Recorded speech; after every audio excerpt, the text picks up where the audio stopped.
Hello दोस्तों, PM Bhojpuri लोकगीत में आप लोग का स्वागत है। आज आप लोग के लिए एक प्यारा सा नाच गीत है राम जी पे, तो एक बार आप लोग जरूर सुनिएगा। उमरिया बुढ़ाई गईल राम नहीं आए, उमरिया बुढ़ाई गईल राम नहीं आए।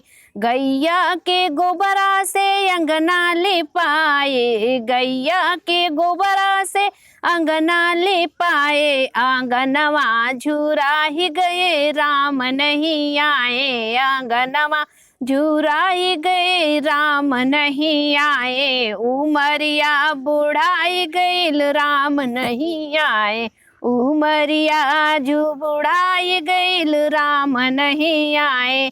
बनवा में से फुलावा बिनी चुन लाए, बनवा में से फुलावा बिनी चुन लाए।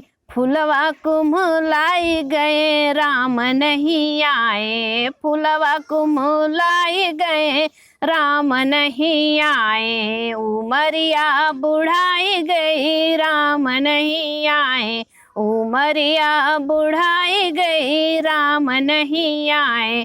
बन से बैरिया बिनी चुनी लाए, बन से बैरिया बिनी चुनी लाए। बैरिया झुराई गई राम नहीं आए, बैरिया झुराई गई राम नहीं आए। उमरिया बुढ़ाई गई राम नहीं आए, उमरिया बुढ़ाई गई राम नहीं आए।